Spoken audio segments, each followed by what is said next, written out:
we're in a community where we're in a community, but we don't feel as a community, and we don't have any helping hands that are there when we do need the help. So I feel like when we have more safe places where we could go to as groups and feel like no one's going to be there to judge you, I think that would bring us closer and make us feel more safer in the environment we're in.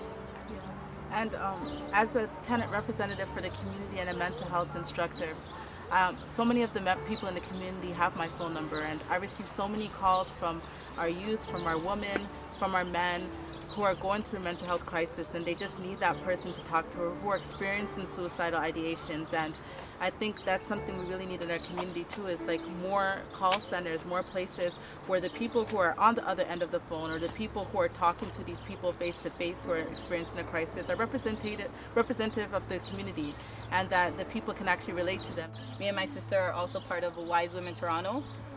It's a community organization that I started. We're trying to give back to the community. We're trying to get women to grow with their self-love, educate them on self-care, and just encourage their self-growth also. It's something that I've been struggling with for a long time too. So it's something that I kind of want. I know mothers out there, it's a very big struggle too. Same things that I was talking about, wanting to go back to school. So I kind of just want to reach out to them and women in general to kind of get out of that stress, depression, and all that barriers for you to be able to feel good about yourself, be happy, be proud of yourself.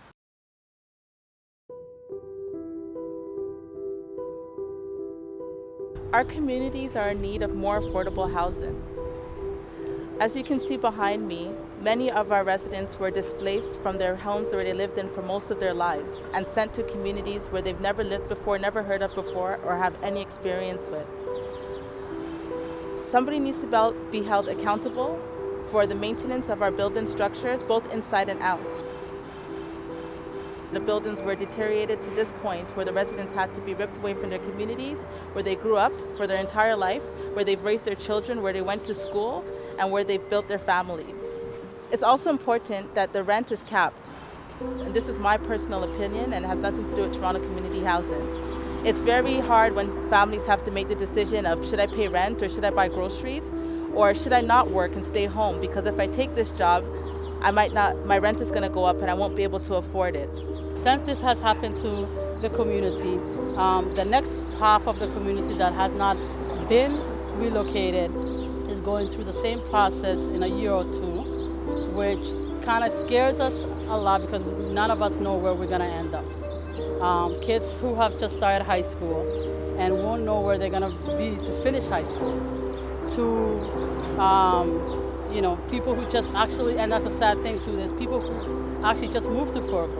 So they're still letting people move in, knowing that they're going to be moving them out. I'm very glad that Amanda is actually running to be a city councilor because she lived it. She lives it.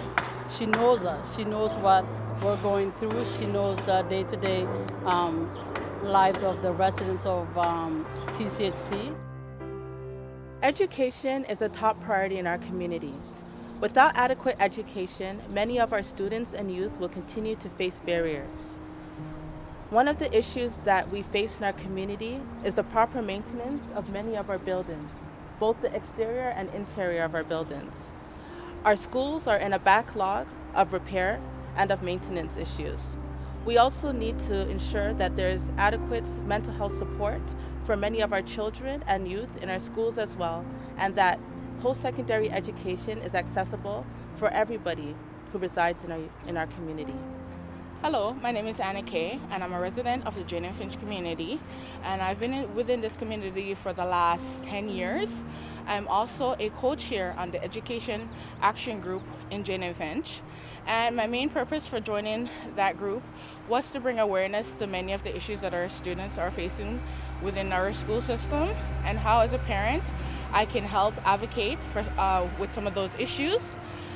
Secondly, also like school repairs, are those being addressed within our community, the lack of resources, and teachers getting the assistance in helping our children to achieve the best that they can be. Yes, I'm Ms. Blanchard. I'm a resident of Jane Finch and also an activist here. Problem we have with food, I have food allergies, I'm gluten, and it's very hard to get the food, anything for gluten-free here. It's more expensive than the rest of the food then. Food sometimes, because we can't afford to buy the food regular, we'll buy food on the second shelf. The food on the second shelf sometimes in the supermarkets they are rotten, they're no good and they shouldn't even be eaten, they should be thrown out. You go in the supermarket sometime here you find dented cans.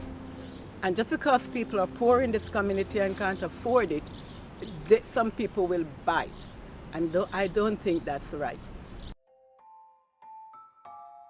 Childcare fees cost approximately $1,758 a month. As a single mother who lives in this community, raising a son, I'm very fortunate to have a mother, sisters, and other family members who can help me with watching my son when I go to school and work. Unfortunately, many other people in the community are not as fortunate. There are long waiting lists in our communities for childcare spaces. We are in desperate need in our communities of more childcare centers and subsidized spaces. So hi, my name is Elizabeth. I'm from the Wise Women group. I'm a mother of 4 kids, so these are 2 of them. The other 2 are in luckily summer camp. One thing that it makes it very difficult for a mom like me to go to training, pursue school, even trying to get a job sometimes, it's very difficult because we don't have childcare available as much as we want. There are daycares here, but they're like full to the exceeded amount. In 2013, I started a nonprofit organization called Back to Basics Youth Support Services, which provides economic, social, and academic support for youth who are involved in the criminal justice system. I've had the opportunity to go into the prisons and teach entrepreneurship programs to many of the youth and inmates. Through this program, I've got to learn that many of the reasons why these youth reoffend and actually offend in the first place is because of systemic barriers. Many of them have a hard time finding employment opportunities, and when they do come out of prison, there's no access for them to gain any employment at all. This is something that I think needs to be addressed in our community. Why should somebody that already had paid their sentence have to wait another 10 years to receive a pardon in order to become a working class member of society? Our community has been plagued with violence and is stigmatized because of this violence over the years. And recently we've seen a surge in the violence in our community. My name is William Ashley, and I'm a local artist here in Jane and Finch. And I have a very special piece. It's part of a series I've done on anti-violence in our community and any community that crime touches. This piece I call Stop the Pain, and it depicts the pain that we know the mothers, both mothers of criminals and those who are the mothers who have lost their sons in crime. I try to show the pain that they do exude in that experience and hope that somehow it will impact us. I think that's a visceral approach to crime. Fighting crime in any community should be effective, as knowing that it resonates with each other. And I think this piece will, not only does it speak as a visual piece, but I also add text to this which will support it and take it even further in that effectiveness. I am very pleased with Amanda being one who has experienced crime in our community and seen people and hear their pain and so forth. She can be quite a help to our community. As a politician, her office we know would focus on what needs to be done in our community. I'm sure we'll see a difference in her as a leader in our midst.